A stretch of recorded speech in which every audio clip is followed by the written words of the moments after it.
आणि सर माझा असा एक प्रश्न आहे की सेंद्रिय पदार्थांनी किंवा कीटकनाशक म्हणा किंवा फर्टिलायझर्स जे असतात ते वापरून तुम्ही जर शेती केली तर ते जे काही गायी असतील म्हशी असतील जे दूध देणारे आहेत त्यांच्या आरोग्यावर काय परिणाम होईल रासायनिक खाल्याच्या नंतर आणि सेंद्रिय खाल्याच्या नंतर त्यांच्या आरोग्यावर आणि त्यांचं आपण दूध पितो त्याच्या मार्फत काय तोटे किंवा फायदे आहेत प्लीज त्याच्याबद्दल तुम्ही थोडंसं आम्हाला मार्गदर्शन करावं.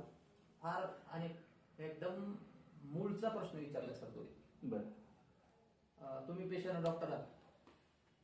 असा एक प्रश्न आहे समाजामध्ये निर्माण आहे, अगदी सगळ्या घराघरातल्या व्यक्तीला माहित आहे की एखादी नवजात शिशु असणारी एखादी महिला आहे की नुकतंच तिनं आता बाळाला जन्म दिलेला आहे आणि तिचं दूध जर ते लेकरू पिते त्या दुधावर त्याचं भरणपोषण संगोपन होतं आणि त्यावेळेस त्या बाईनं त्या स्त्रीनं थोडंसं आंबट खाल्लं, चिंच खाल्ली असं किंवा आणखी दुसरं जर आंबट पदार्थ खाल्ली, दही खाल्लं, ताक केलं तर तिच्या परिणाम त्या मुलावर होतो. त्याला खोकला लागतो आणि त्यावेळेस आपण मग घरातले सगळेजण म्हणतात की अहो तिला कशाला आंबट खायला दिले. हो बरोबर, अगदी बरोबर आहे. मग ते डॉक्टरला दवाखान्याकडे न्यावं लागेल. हे सगळ्या गोष्टी कशामुळे आल्या तर त्या मातेनं तसा आहार घेतला म्हणून त्याचे परिणाम बालकावर झाले. आता तुम्ही रासायनिक खतावर शेती करता, ही माती म्हणजे ते पिकाचं अन्न आहे बरोबर आणि तुम्ही जर ते दूषित केलं तर त्याच्यातून भरण पोषण होणारं पीक बरोबर त्याच्यामध्ये ते सगळे घटक येणार आहे. मग तुमचा जनावरांचा चारा असेल त्या जनावरांमध्ये ते जाणार आहे, तुमच्या दुधामध्ये ती येणारच आहे.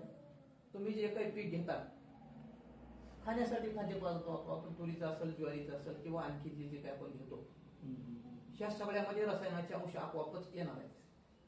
मग ते दूषित करायचे का ते अबाधित ठेवायचे हे आपल्या शेतकऱ्याला समजलं पाहिजे. रासायनिक शेती ही फक्त तात्पुरती आहे. थोडस एखादी गोळी घेतल्यानंतर ती बरं वाटतंय. एक उदाहरण म्हणून सांगतो सर तुम्हाला. माझं वजन आहे 62 किलो. 60 किलोचं माझं वजन असेल गृहीत धरा.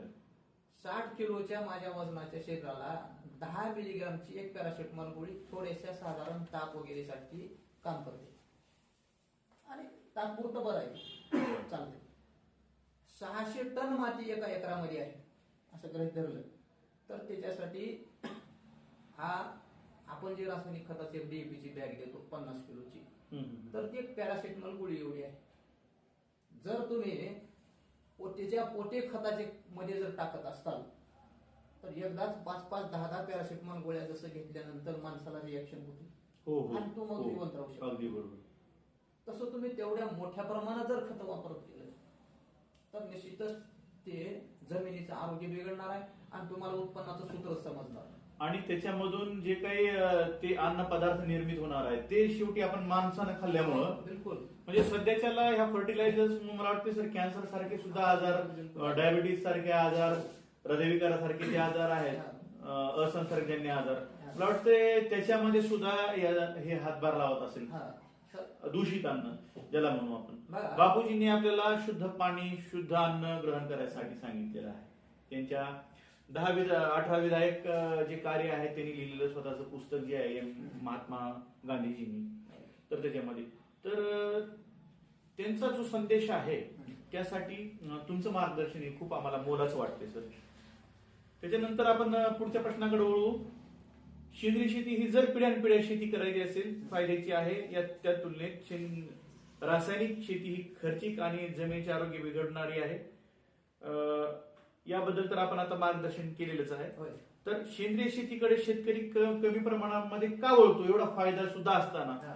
तर असा एक प्रश्न आमच्या मनामध्ये होतो किंवा एवढे सेंद्रिय शेतीचे फायदे आहेत परंतु लोक सेंद्रिय शेतीकडे का वळत नाहीत शेतकरी? फार महत्वाचा प्रश्न आहे सर. याच्या मागे शेतकऱ्याचं एक अज्ञान आहे. एक उदाहरण दाखल सांगतो बरं का तुम्हाला. बरं.